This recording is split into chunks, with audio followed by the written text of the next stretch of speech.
Recording, we're going to talk about documentation and how to properly keep records for injuries. First thing we want to discuss is why would we even document? As your notes state that it's mandatory for any healthcare program to document treatments or evaluations. Our standards of practice, professional practice, state that as well. There's 5 main reasons below that we want to address. The first one is communication and quality control. So communication between athletic trainers and physicians, other ATs, PTs, a reminder to yourself, communication with the patient. We can't remember everything, so we have to make sure that it's written down. Second reason is legal protection in case of a lawsuit. It's very difficult to remember any details about a treatment or an evaluation. If you're called into a court of law to give a statement, you have it all written down. You don't have to depend on your memory. The third one is for research reasons.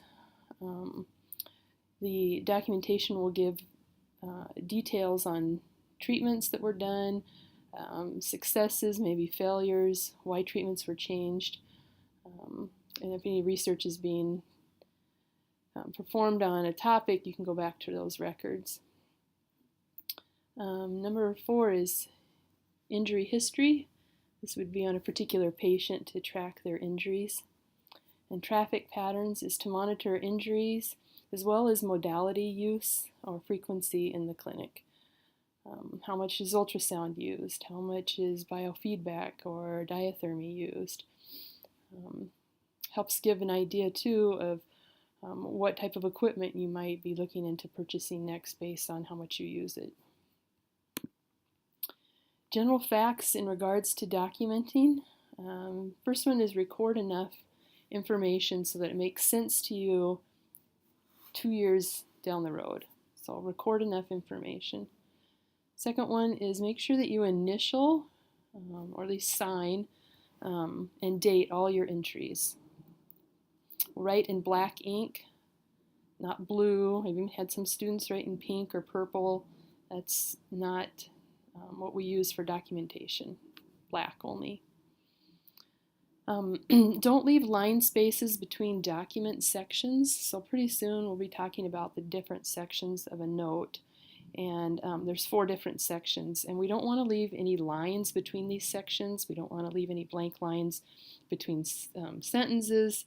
It should all be compacted so that nobody could come in and edit easily, write in different notes. Make it legible. Use medical abbreviations when possible. On Moodle, there is a handout for all the medical abbreviations that you should start learning and that you will be responsible for by the end of this semester. So I would start looking at those and start memorizing sections of that sheet.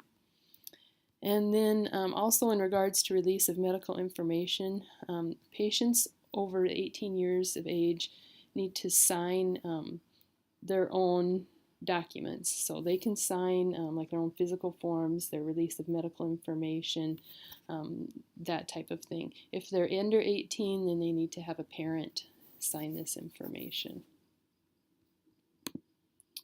All right, I said that there's 4 sections to a rehabilitation or therapy note, and it spells the acronym SOAP, and so that's what we call this notes in rehab, are SOAP notes. Now in the evaluation class, you'll probably learn either the acronym HIPS or HOPS, and that divides your note into certain sections. But for follow-ups in rehab, we use the SOAP note. And S stands for subjective information. This would include the history of the injury, the pain profile, past medical history, past rehab history. Anything that the athlete tells you, speaks to you about, is subjective. The next section is objective, and this is anything that you can observe or take a measurement of. You can observe swelling or edema, palpation where they have pain. AROM is active range of motion. How far can they move the joint on their own? Passive range of motion. How far can you move the joint? Resisted range of motion. How much resistance can they apply against pressure? There's special tests and functional tests. All that information, when you do this testing and data collection, goes into the objective portion of a note. A is for the assessment part. This is utilized in a few different ways. One is to assess what the main problems are and prioritize them. So if you have somebody with a sprained ankle come in, you could say perhaps that the main problem is edema, knowing that if you got edema reduced, the range of motion would increase. Or perhaps there isn't lots of edema, but there's lots of pain, so maybe their main problem is pain. And again, if you could reduce pain, their function would improve. So that could be in the assessment. More often, though, we will be setting and writing in our short-term goals and our long-term goals. In your notes, it says STGs, short-term goals, can be met in 4 weeks or less. These goals should be measurable. Okay, so we have to have some sort of measure, whether it's range of motion or strength. You have to state what your goal is that's measurable. Maybe knee range of motion increases to 90 degrees. Okay? Or strength improves to a 4 out of 5 grade.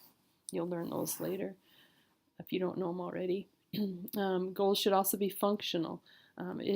So what if the knee has increased range of motion of 90 degrees? What does that allow them to do? Well, functionally, then it would allow them to ascend stairs reciprocally. So we would write that as maybe a goal.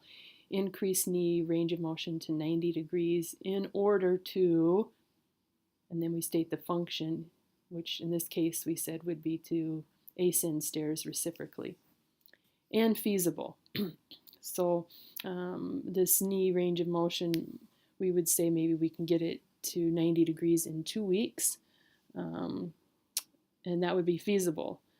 But if we said that we could get it to 90 degrees in 2 days, that might not be feasible. And you'll learn those as you go along and get more familiar with different injuries and practices.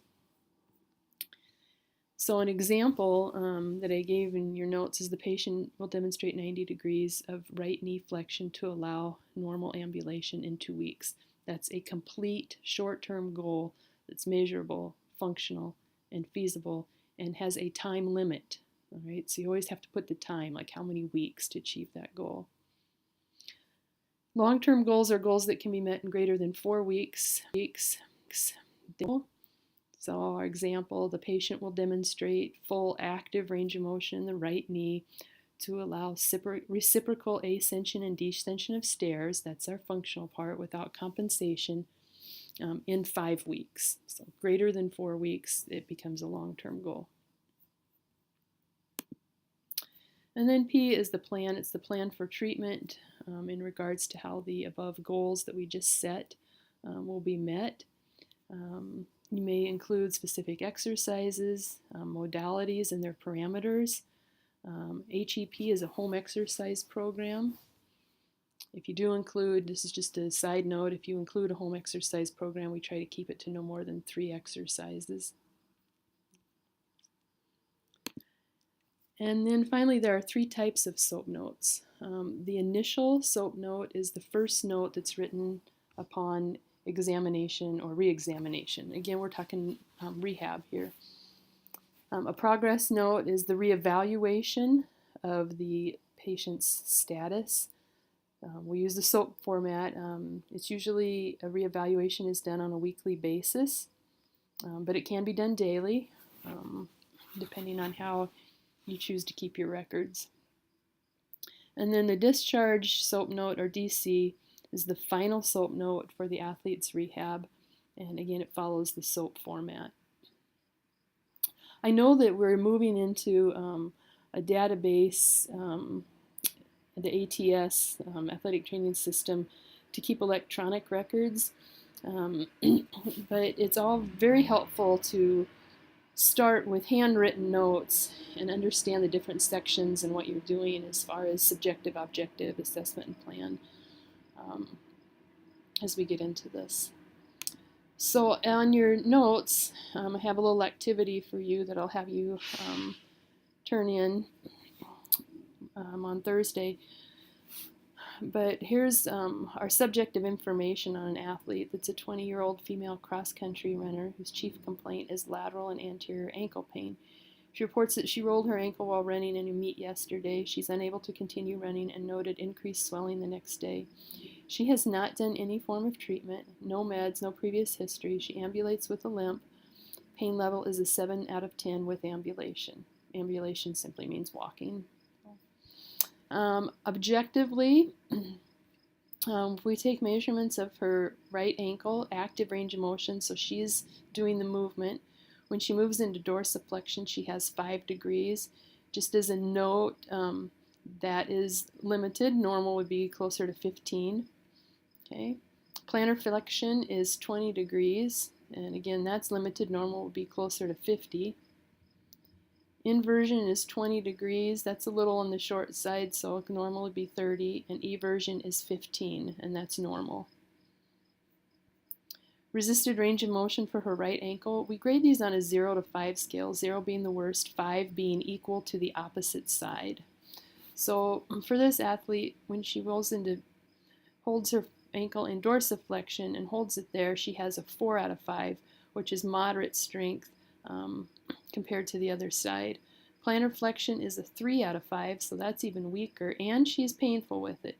We can denote pain by writing in painful, or a pain, or a P with an exclamation point, or positive with parentheses around it. The parentheses are really important. So those all can equal pain. Or you can even write in her pain number, like maybe you would say 8 out of 10. Okay, so P exclamation point, 8 out of 10. Inversion, she's got normal strength. Eversion, she's 4 out of 5, so that's a little weak, and she's pain with it. She has a positive anterior drawer test, which is a special test for a ligament tear in her ankle, as is the Taylor tilt test.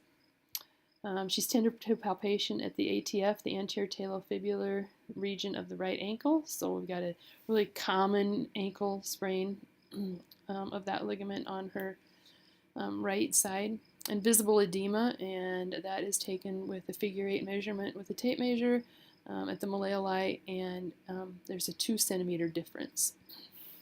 So what I would like you to do now is write the A portion of the SOAP note. So I want you to, under A, you're going to write the diagnosis, which is, I'll give it to you now, it's a grade 2 ATF sprain. All right, I want you to make a short list of the problems. Does she have a problem with range of motion, edema, pain, whatever? Just list them out. Then I want you to write 1 short-term goal and 1 long-term goal. Okay, make sure that you have time frames on these, how many weeks before they reach those goals that you make. And then for P, the plan, just give me a general idea of what you would do in order to reach those goals. You don't have to be real specific, and I'm not going to grade you for not knowing necessarily how to strengthen or whatever. So just, you can be pretty basic about it. But just write down some ideas on your plan on how you're going to achieve the goals that you wrote in the above section. So your short-term goal and your long-term goal. How are you going to achieve those goals? Address those, real specific. Write those on a separate piece of paper because you'll be handing those in on Thursday. That's it for this.